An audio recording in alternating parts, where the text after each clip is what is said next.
Good morning to each and every one of you. Good morning to each and every one of you. That's a little better. I thought after the service that you would be a little more energetic. I want first to thank the pastor for his strong sermon and words this morning, uplifting as they were, and also for the clear reminder that if we don't help to facilitate justice, someone will. But that is not my purpose this morning. Mine is a simple but very noble task. Along the trek of public life, we meet many, many, many people. But there is absolutely no doubt that there are those who stand out always. And from the very first time that I met Dr. Peter Phillips, you knew that this was a man of great distinction.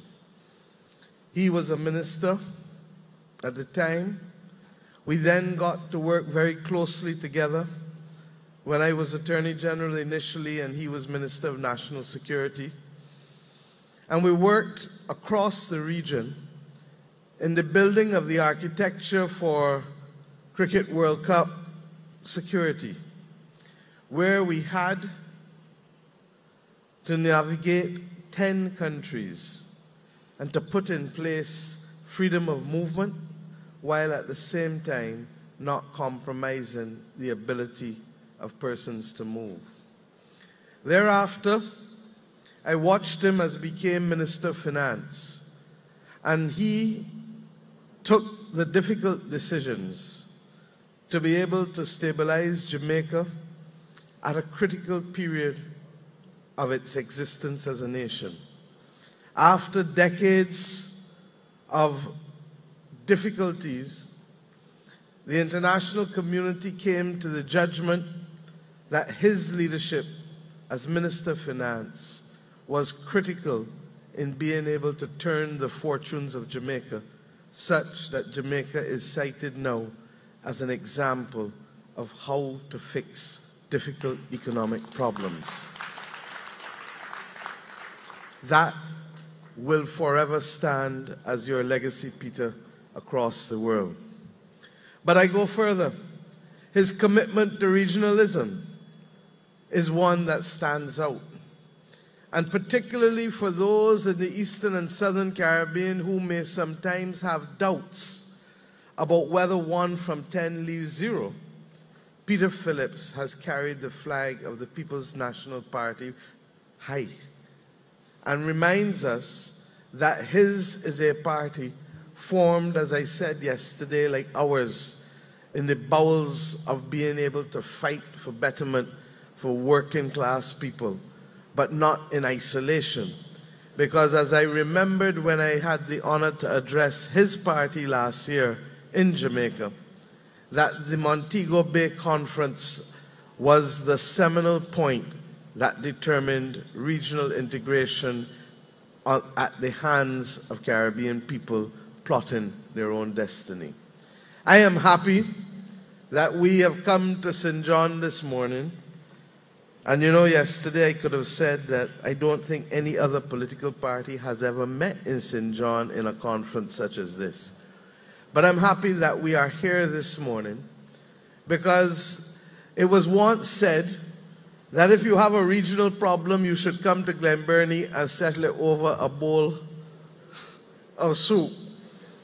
Well, we have come to St. John today not to settle a regional problem over a bowl of soup, but to celebrate our commitment to regional integration.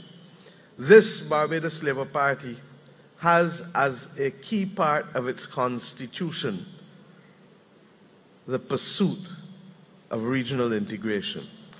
It was the basis upon which we were formed. It continues today to be the platform upon which we stand.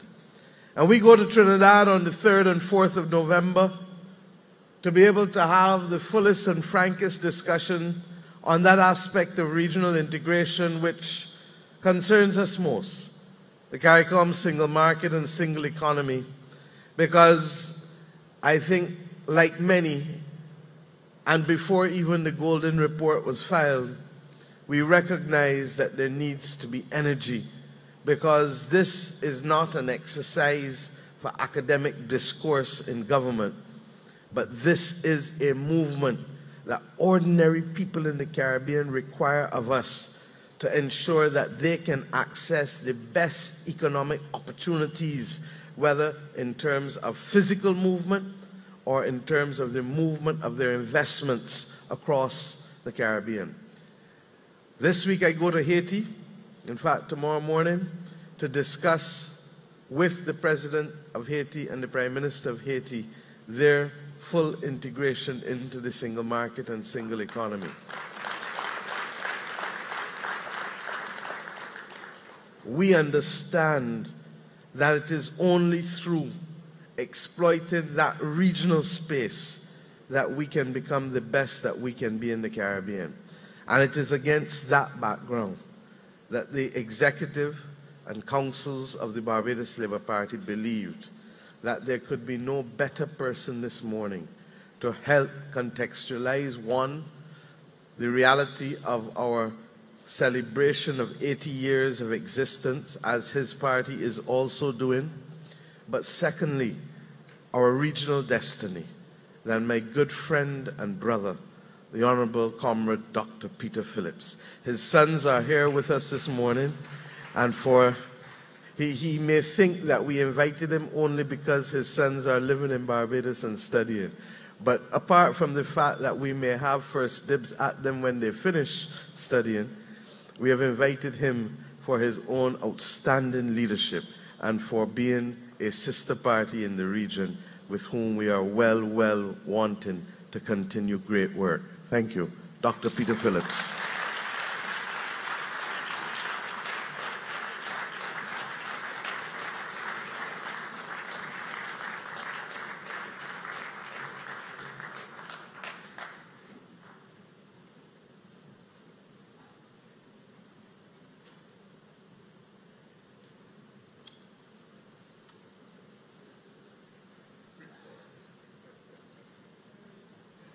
I only want to tell you that this man is so great. Their party colors in Jamaica are orange and ours are red, and he's come with a red and orange shirt.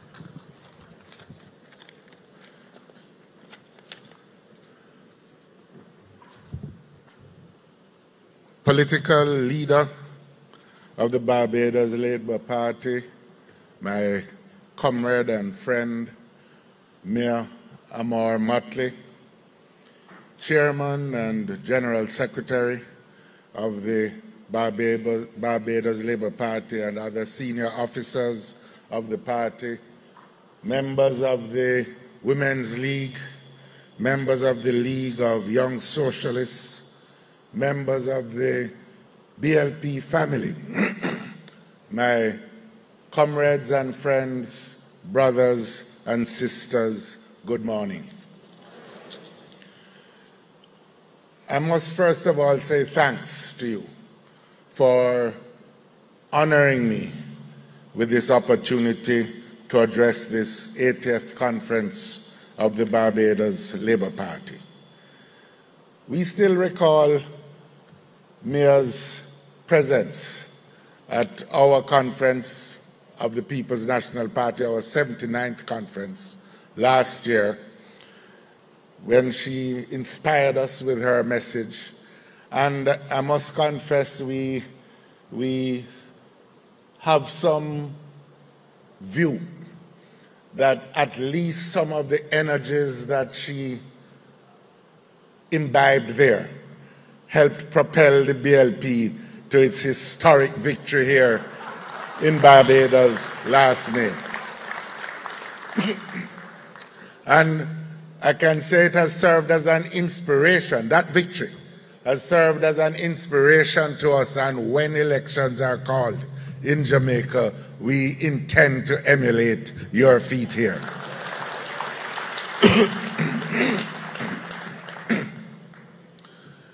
I think it is true to say that across the Caribbean, the relationship between parties and at each stage of our political evolution as a country, personal links and friendships and bonds of community have helped guide the political life of our region.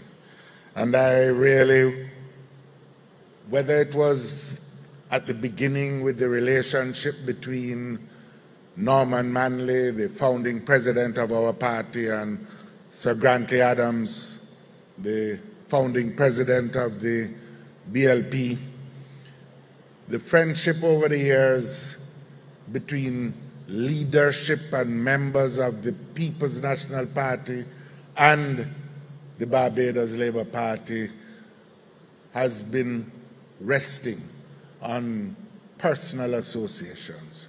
And I really want to pay tribute this morning to the friendship that I've enjoyed with your political leader over many years. As she has said, we together helped construct the architecture of the security architecture of Cricket World Cup in 2004 and 5.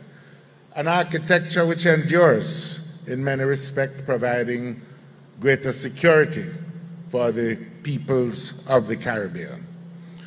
But it goes beyond, the links between us go beyond our personal friendship. The leader of opposition business in the Senate in Jamaica is a motley, albeit by marriage, but very much part of the BLP family in her mind. There are at least 2 members of the party, executive of the People's National Party, that could not endure to be in Jamaica in May when your elections were being held, and who came here to be part of your campaign. So I would say this morning, long may the partnership between the People's National Party and the Barbados Labour Party endure.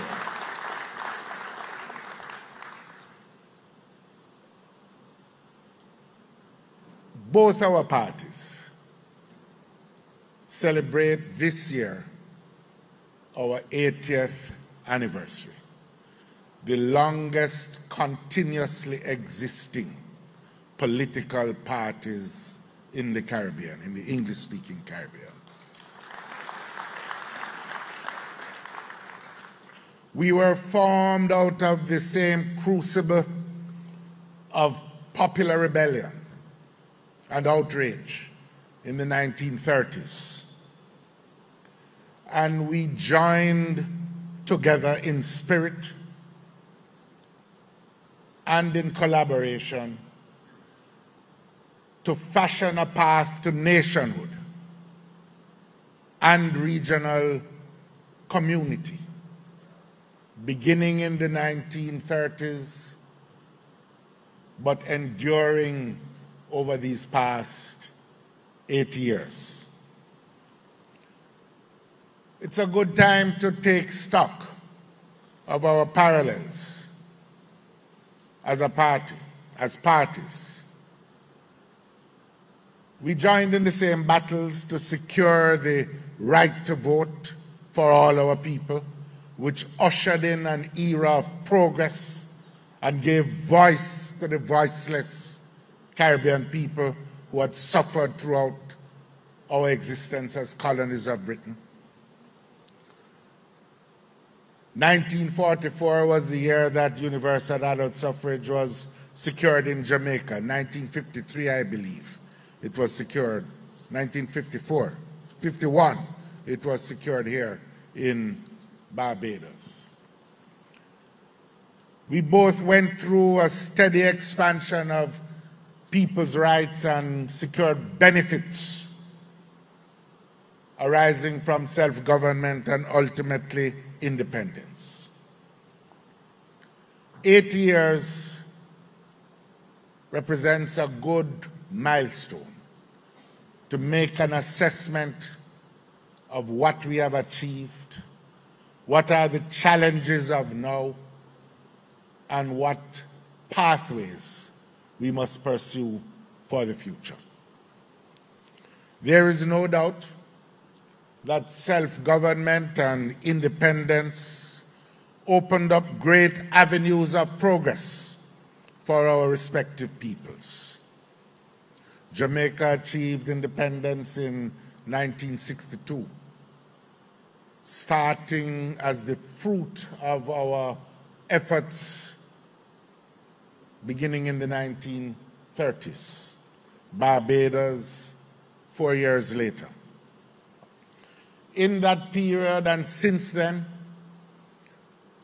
we have been able to secure great benefits for the people of our respective countries. Expansion of educational opportunities, the creation of new schools, new high schools, broadening access for the masses of the people who had been excluded from these opportunities. Healthcare improved, new hospitals were built, social services, housing, opportunities for business.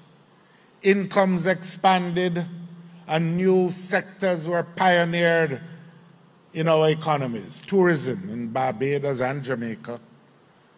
Industrial development expanded, offering new opportunities. And of course, we should never forget the significant and central place of labor, of the workers, in the evolution of our two parties and in the evolution of both our nations.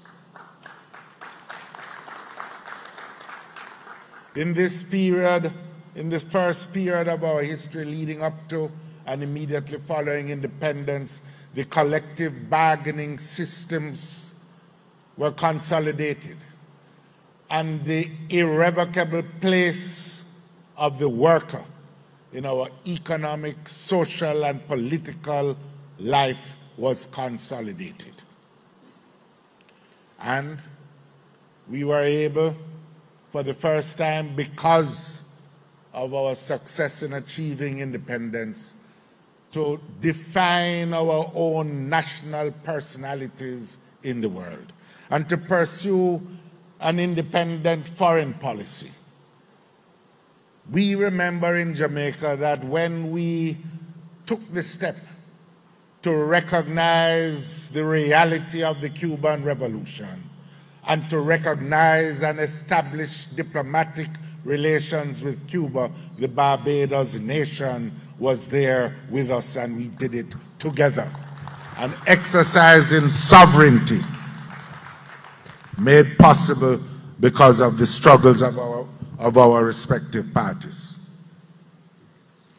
We also together charted a path supporting African liberation and supporting in particular the destruction of the pernicious system of apartheid, which shackled our people in South Africa and constrained their capacity for development. Together, the peoples of Barbados and Jamaica were joined in this venture. Together also, we helped build the foundations of a regional movement. After the Federation proved not possible, again because of the vagaries of domestic politics, Jamaica and Barbados were part of that first initiative that gave us CARIFTA and then ultimately the Caribbean Community, which endures to this day.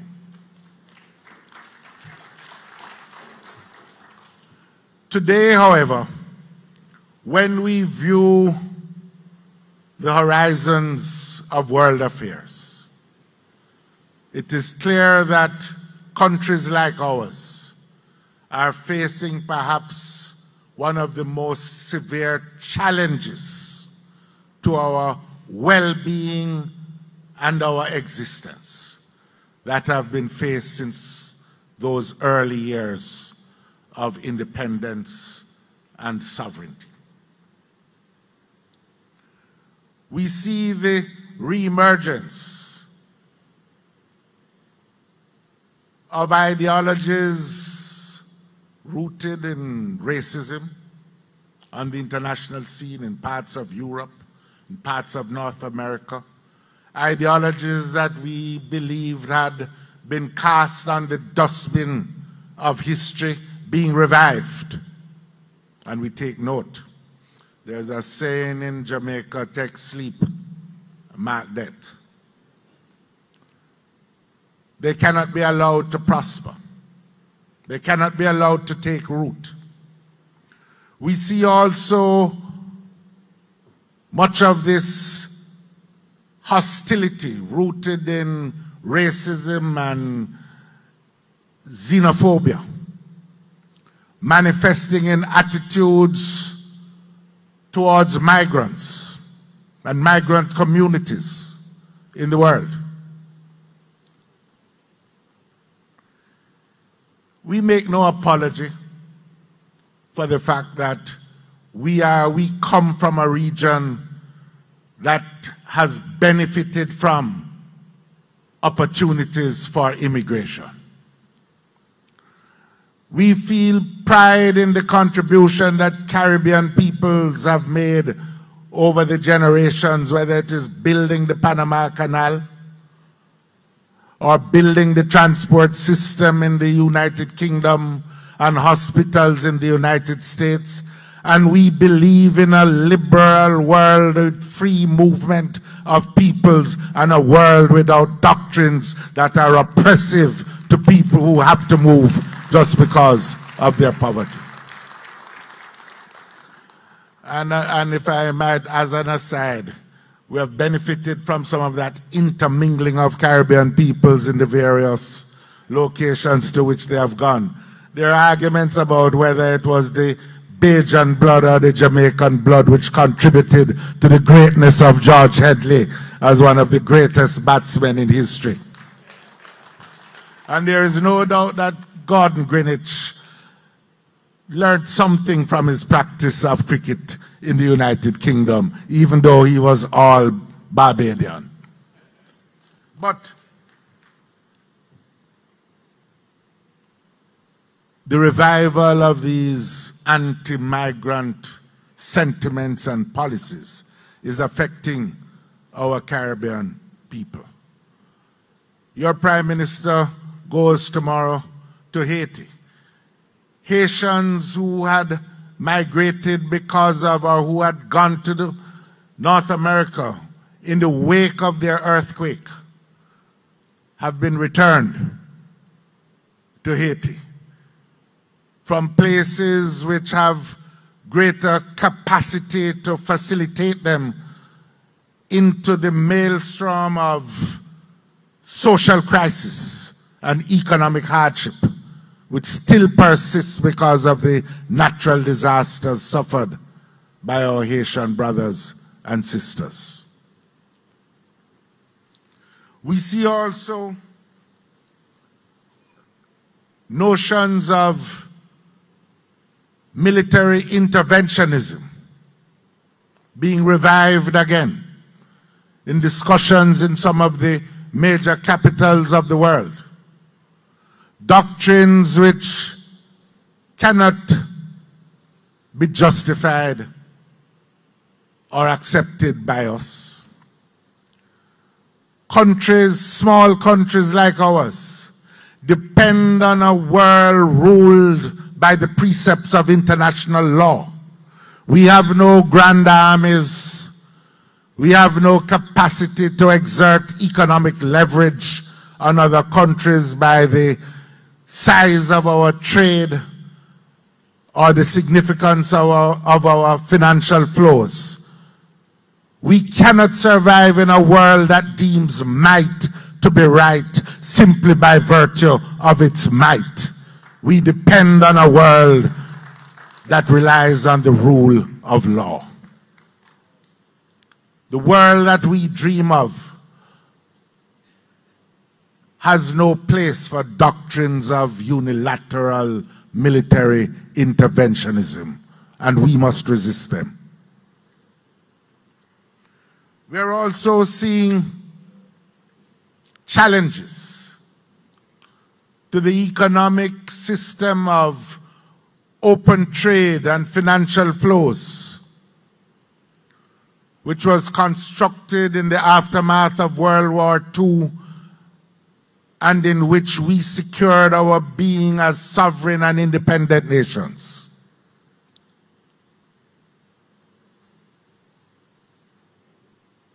A closure of trade, unilateral imposition of sanctions,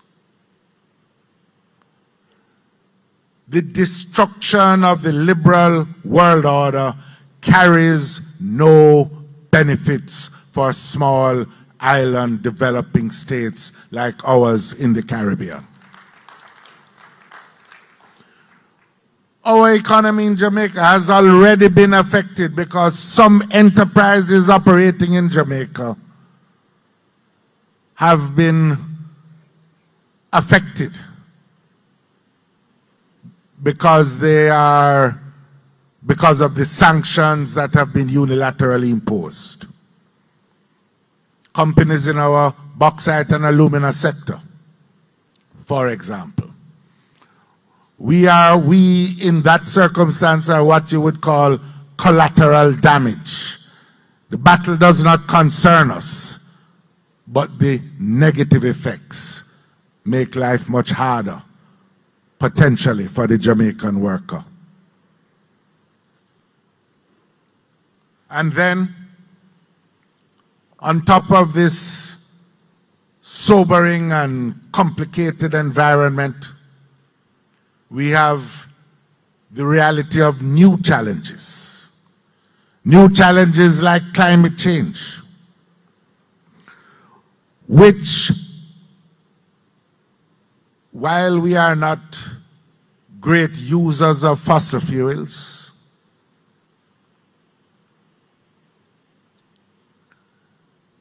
the very existence of our island states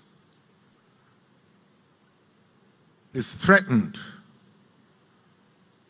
by global warming and the climate changes thus engendered. We are seeing more and more hurricanes and storms of greater intensity, going up to 2011,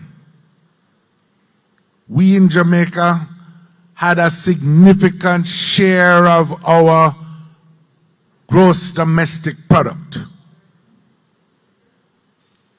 decimated simply because of an almost biannual event of hurricane. You can have hurricanes in the Carolinas, and it affects a small part of the United States economy. But when Ivan hit Grenada or Jamaica, it threatens the entire survival of the economic life of our countries.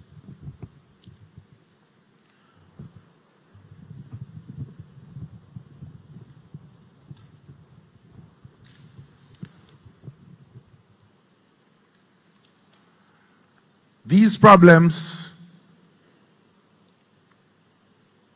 require bold, courageous, and collective action on the part of our countries and political movements in the Caribbean. We should be mindful also that what we are seeing on the economic side further complicates the reality for our political movements. The global recession of 2008 has had, I dare say, the most devastating effect on the Caribbean, more so than any other sub-region or region of the globe. I believe at last count it was about 11 of our countries that had to enter into a borrowing relationship with the International Monetary Fund, the latest being your country, Barbados. We endured it in Jamaica. There is no region where the effects have been as widespread or as enduring as it has been in the Caribbean. We have among the most highly indebted countries in the world. Our debt to GDP ratio in Jamaica in 2011 had reached in the order in 2011, 12, 13. By 2013, it was in the order of 150% of GDP, which meant that if you didn't consume anything for a year, if you took all the money earned from everything that you produced in that year, you still couldn't pay off the debt. The debt threatened our very survival as a country.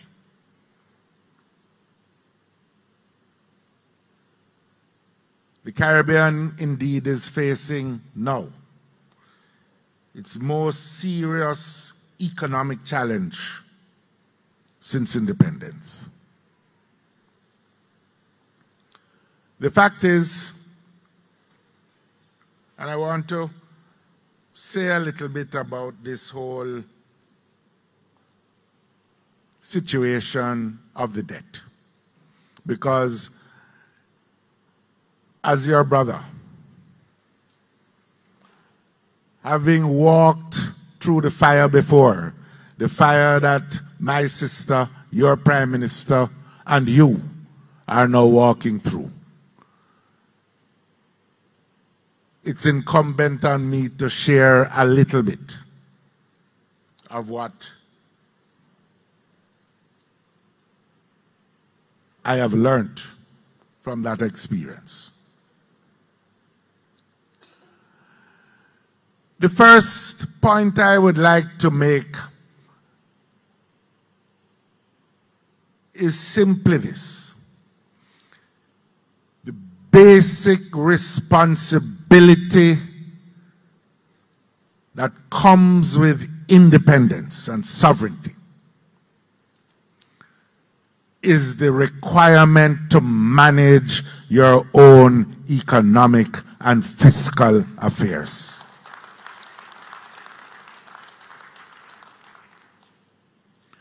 If you don't manage your personal accounts, your fiscal affairs, your national accounts, then someone will come and manage it for you. And that is the very opposite of independence. Because let me tell you,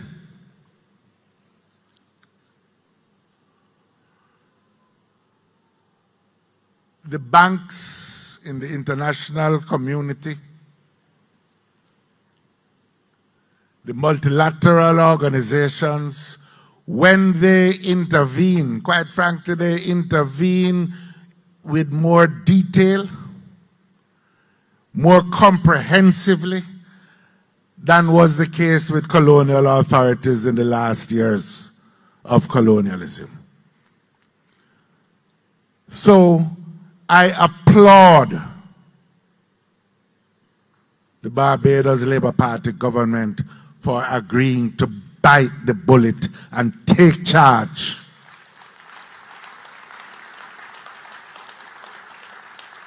of the fiscal accounts of this country.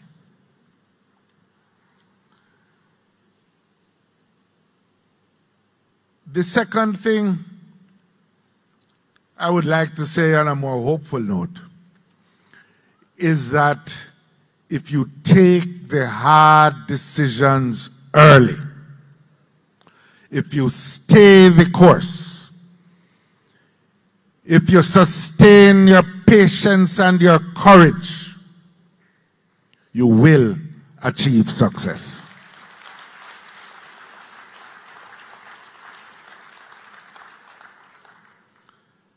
This is not a task for the faint-hearted, nor is it a task for the impatient. But I would say that with honesty and forthrightness and willingness to take the people into your confidence at every step of the way, they will walk with you and understand.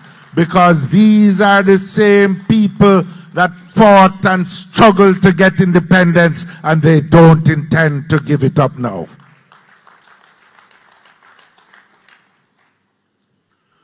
But more generally,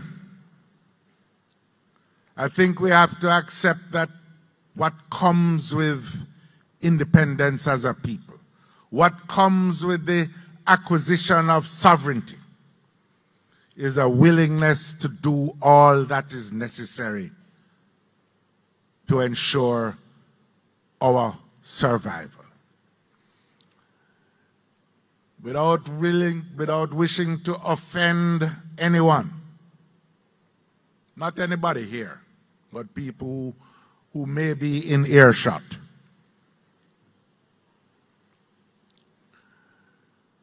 When we took on the battle, there were many promises made by elements in the international community of resources that would flow. But as they say in the good book, promises comfort. What is it? Give God thanks for the promises, but understand, if the promises are not fulfilled, don't let that cause you to waver in your determination to reach the end point of your objectives.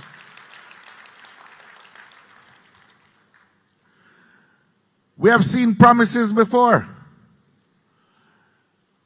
At the end of the Cold War, we were told that there was going to be a peace dividend as the world would be making fewer arms, and that this would flow into the developing countries. Well, no peace dividend came, and we are still here. We were told at the first meeting of the G20 held in London in 2008 that debt forgiveness was going to be on the agenda of the great powers, debt forgiveness for the highly indebted countries.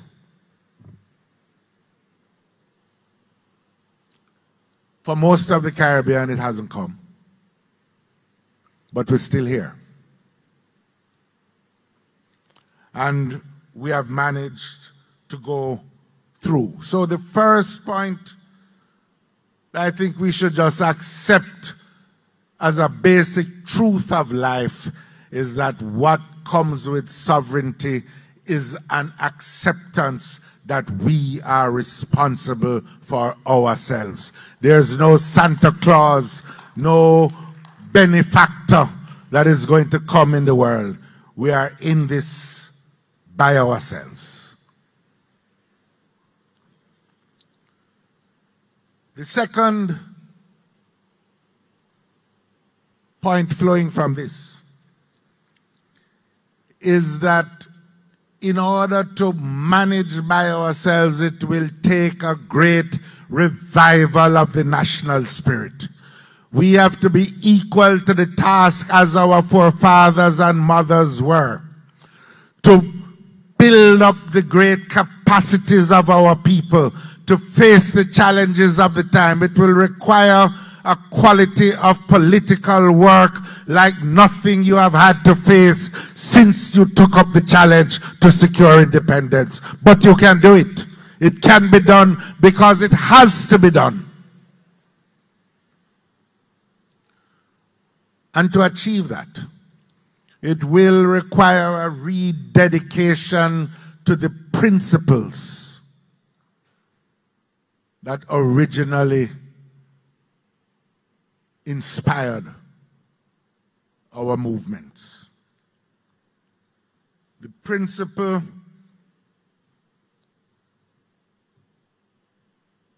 of social progress, the principles of equity, the commitment to bring progress to those who have been marginalized. Social progress requires strong economic foundations. But those foundations can only be sustained if the economy works for the many and not just for the few. And I want to say too, that the strong economic foundation which we seek requires a rebirth of regionalism. I don't propose today to deal with all the elements of the challenges faced by our regional undertaking in CARICOM. But I want to make it plain that for the People's National Party, regionalism, Caribbean regionalism, is an essential building block in the search for Caribbean independence and progress. Regionalism has always been an essential part of our social and political reality. You know, there may be those who think that it is possible to reverse the clock on regional collaboration. Anybody who thinks that in our Caribbean is harboring an illusion. Simply put, our lives and our existences are so deeply intertwined. It is like a long-term love affair. Even if you think you can live apart, your lives are forever combined and interlinked. By way of anecdote, I took a long flight coming here, too long, because we are closer than that. But be that as it may. But on that flight,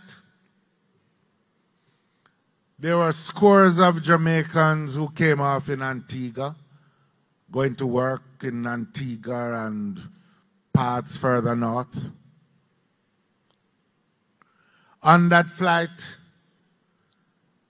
there were students coming down to the Southern Caribbean from Jamaica. On that flight, there were some musicians coming to do a show in Barbados on Saturday night. On that flight, there were businessmen stopping off in Trinidad to link with their partners in the region with whom they have undertaken business ventures. That commonality of purpose, that history of collaboration, that habit of unity and collective endeavor cannot be reversed. We have come too far to turn back now.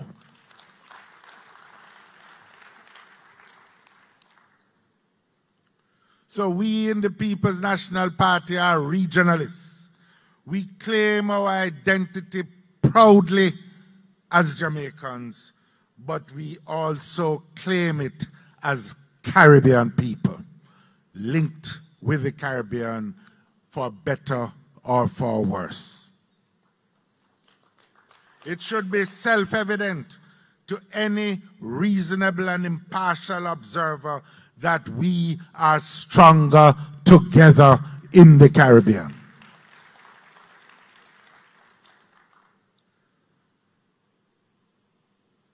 We will get more from combining our energies to negotiate with the world as one rather than as 14 separate microstates. We cannot manage the challenges of recurrent natural disasters or the challenges of transnational crime or the challenges of building a globally competitive educational sector better as individual states than we can by combining our energies.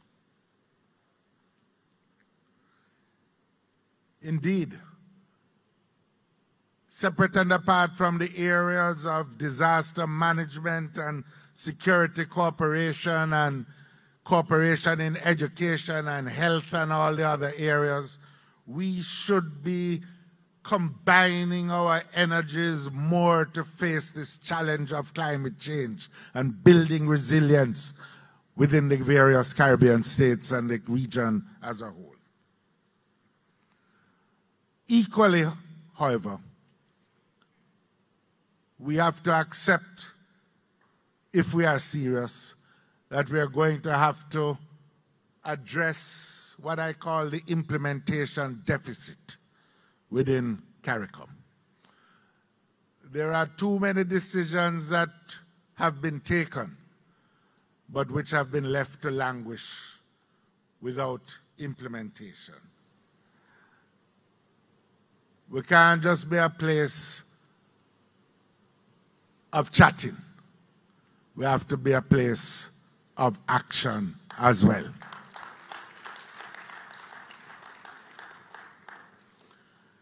And there are some things that we need to examine, and I'm pleased I know that in November, under the leadership of your Prime Minister, serious effort is going to be made to see how greater energy can be put into the search for a single Caribbean market and economy. We need to examine, for example, whether sanctions should be applied to states who breach the implementation deadlines regarding the free movement of Caribbean people, for example, or our failure to meet budgetary commitments that have been given. We must also redouble our efforts to implement the rules which give rise to the CSM and the CSME. Rules concerning, for example, rules of origin for goods produced in the free zones and various parts of the region.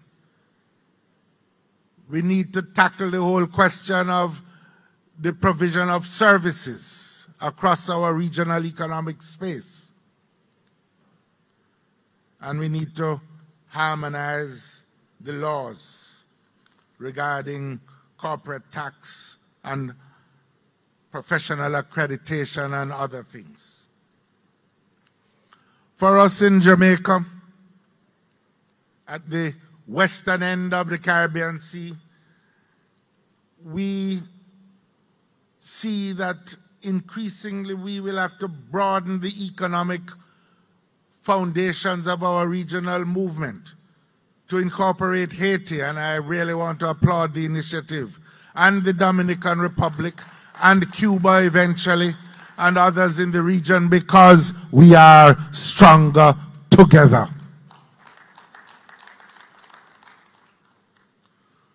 So, my friends and comrades, yes, the crisis that we face now is great. But we have faced crises before as a people. Indeed, as a Caribbean people, we have faced worse crises before, and we have triumphed. We will succeed. What is important is that we summon up the courage that we possess as a people, relying on the unity of our purposes and the justice of our cause. Let us never forget that we are stronger together, not just as governments, but essentially as peoples of the Caribbean. In the face of the current challenges, we must not relent from our time-honored principles or our progressive purposes, which have guided both our parties these past 8 years. On the contrary, we must see it as our duty to usher in a new era of progressive politics in our Caribbean. This new era must be rooted in sound economic foundations of fiscal prudence, a search for world-class standards of productivity for our workers and for our enterprises. And it must be based upon broadening opportunities for enterprise and indeed ensuring a good reward for the enterprising.